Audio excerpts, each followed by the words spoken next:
नमस्कार दोस्तों, नए वीडियो में आप सभी का फिर से स्वागत है। और मैंने 15-20 दिन पहले एक वीडियो बनाया था जो कि था यूपीएससी मेडिकल टेस्ट को लेकर के। तो उस वीडियो को आप लोगों ने क्या बहुत ज़्यादा ही प्यार दिया। लगभग 10 से 12 हज़ार लोगों ने क्या 10-15 दिनों में ही देख लिया। तो इसके लिए आप लोगों का बहुत बहुत धन्यवाद। तो इसको लेकर के ही बहुत सारे एस्पिरेंट थे, उनके डाउट आए थे, मैं आपको दिखाना चाहूँ।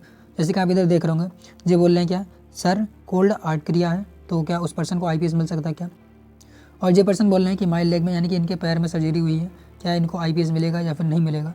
ऐसे मतलब बहुत सारे डाउट आए, मैं आपको सारे के सारे डाउट दिखाना चाहूँ क्योंकि सारे डाउट नहीं पढ़ा जा सकता और ना ही का सभी का रिप्लाई दिया जा सकता था। इसलिए मैंने क्या सोचा, सभी के डाउट का एक कॉमन वीडियो बना दिया जाए तो सभी को इसमें हेल्प हो जाएगी। तो आप लोग देख रहे होंगे, ये भी पूछ रहे हैं क्या सिर्फ आईपीएस के लिए मतलब कि मेडिकल टेस्ट होता है या फिर सभी के लिए होता है, इनको एडिशन एक डिसीज़ है।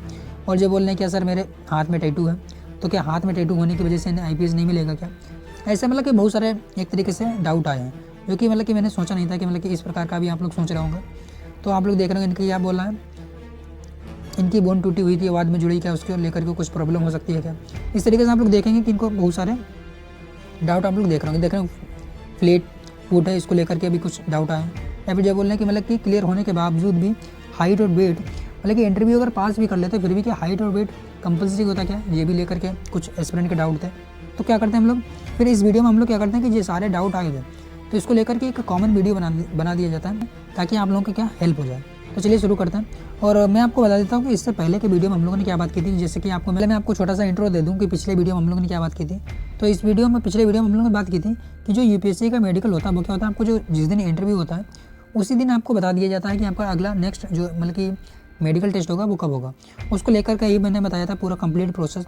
तो मैं आपको एक बार छोटा सा रिकैप कर देता हूँ, उसके बाद में आगे डिटेल में बात करेंगे। जैसे कि मेडिकल टेस्ट होगा उसी दिन आपको क्या एक लेटर दे दिया जाएगा जो मेडिकल एग्ज़ाम मतलब कि एक तरीके से जहाँ पर होना है। और आपको क्या उसके साथ कम से कम 10 पासपोर्ट साइज़ फ़ोटो चाहिए होंगे। और आपके पास मतलब कि एक तरीके से एक डिक्लेरेशन मतलब कि आपको क्या जो मेडिकल टेस्ट होगा उसके लिए डिक्लेरेशन फॉर्म भरने होते हैं, वो सारे फॉर्म भरने पड़ेंगे। उसके बाद में मैंने आपको क्या बताया था कि इसको लेकर के टेस्ट कौन कौन से होते हैं। जैसे कि आपका क्या हो गया, उसके बाद में मैंने वेट बताया था, हाइट बताई थी, चेस्ट होता है उसका एक्सपेंशन होता है, उसका एक्सरे भी होता है। तो आप लोगों को कुछ लोग पूछ रहे थे क्या एक्सरे भी होता है, तो हाँ चेस्ट जो होता है उसका एक्सरे भी होता है। उसके बाद मैंने क्या बताया था आपको, डिफरेंट डिपार्टमेंट होते हैं, वो डिफरेंट टाइप की एक तरीके से मेडिकल जो प्रोसेस होती है उसको देख लेते हैं। जैसे कि आपकी सर्जरी हुई थी तो सर्जरी के बारे में मैंने बताया था कि अगर आपकी कभी पिछले टाइम में सर्जरी हुई थी तो उसका भी चेकअप होता है। तो ऐसा नहीं कि कोई आगे फ्यूचर में वो प्रॉब्लम करे। तो इसको लेकर के जो स्टूडेंट क्वेश्चन कर रहे थे कि मेरी सर्जरी हुई थी तो अभी क्या उसको लेकर के दोबारा से कुछ प्रॉब्लम हो सकती है नहीं। तो यहाँ पे मैंने आपको बता देता हूँ कि अगर आपकी जो पहले सर्जरी हुई थी और वर्तमान में बिल्कुल ठीक है, इसको लेकर के आपके मतलब कि फिजिकली बिल्कुल फिट हैं आप और कोई प्रॉब्लम नहीं हो रही है, तो आपको क्या है इसमें जो मेडिकल टेस्ट होगा उसमें भी कोई खास प्रॉब्लम नहीं होगी। क्योंकि ये यूपीएससी का मेडिकल टेस्ट है, ना कि कोई मतलब कि एक तरीके से आर्मी का मेडिकल टेस्ट है। इसमें क्या होता है, आप अगर नॉर्मल एक ह्यूमन बीइंग है यानी कि आप नॉर्मली फिट हैं तो आपके यूपीएससी का एग्ज़ाम जो होगा मेडिकल टेस्ट वो आराम से क्लियर कर पाएंगे। तो ये बात आप समझ गए होंगे। उसके बाद में मैंने क्या बताया था आपको, एक तरीके से आई यानी कि आपकी जो आंखें होती हैं उनकी भी चेकअप होता है, यानी कि -6 से लेकर के 6 के +6 और इसके बीच में है तो आपको कहीं पे भी कोई प्रॉब्लम नहीं होने वाली है। उसके बाद में क्या होना चाहिए, जैसे आपका बीपी हो गया, पल्स रेट हो गया, ये सब चेक होगा। उसके बाद में क्या चेक होगा, आपका ब्लड है, ब्लड का सैंपल चेक होगा, यूरिन का सैंपल होगा वो भी चेक होगा। आपका चेस्ट का एक्सरे होगा जो कि मैंने आपको पहले ही बता दिया, चेस्ट होता है उसका एक्सरे भी होगा। तो इस प्रकार से मतलब कि सारे के सारे टेस्ट होंगे आपके कंप्लीट। और जो एस्पिरेंट बोल रहे थे कि कब मेरा जो मतलब कि अगर मैं इंटरव्यू क्लियर भी कर लेता हूँ और बाद में अगर मेडिकल टेस्ट में फेल हो जाता हूँ तो क्या मतलब कि फिर फाइनली सिलेक्शन नहीं हो पाएगा क्या।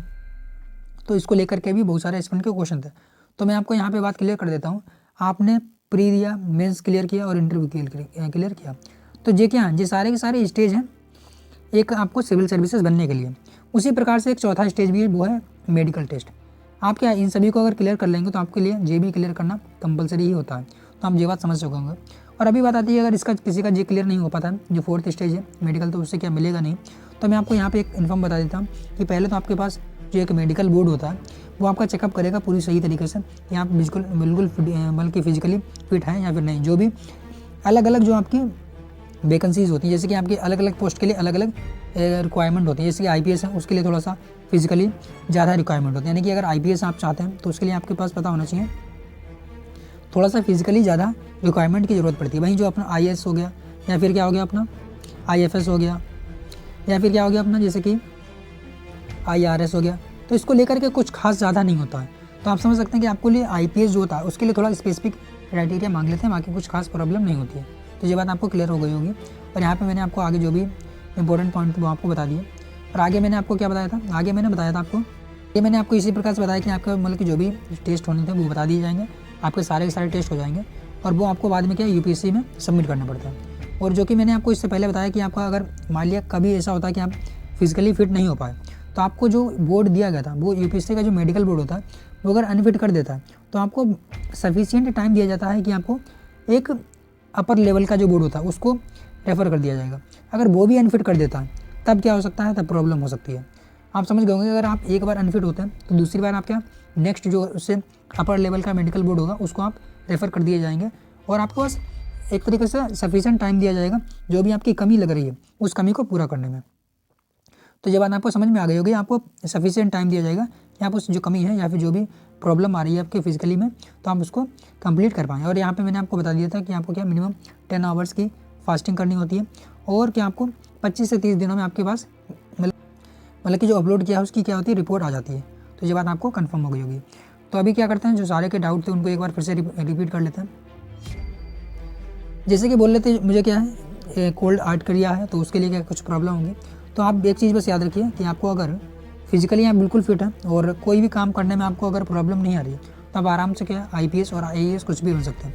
और वहीं आपका क्या, अगर आप हाइट में कमी आ रही है तो आपको क्या IPS में थोड़ी सी प्रॉब्लम आएगी, वो कि मैंने आपको ऑलरेडी बताया था कि IPS के लिए कितनी आपको हाइट चाहिए। मैं आपको दिखा देता हूँ। यहाँ पे आप देख सकते हैं मैंने IPS के लिए बताया था कि आपकी हाइट कितनी होनी चाहिए, 165 सेंटीमीटर होनी चाहिए। SC ST के लिए 160 होनी चाहिए। और वहीं अदर जो कैटेगरी है उसके लिए बल्कि अलग है। वहीं चेस्ट का 80 होना चाहिए, 85 होना चाहिए। और इधर क्या है SC ST के लिए 76 और 81 होना चाहिए। तो इस प्रकार से आप समझ सकते हैं। और फीमेल के लिए हाइट का एक तरीके से क्राइटेरिया है और चेस्ट का उनके लिए नहीं होता।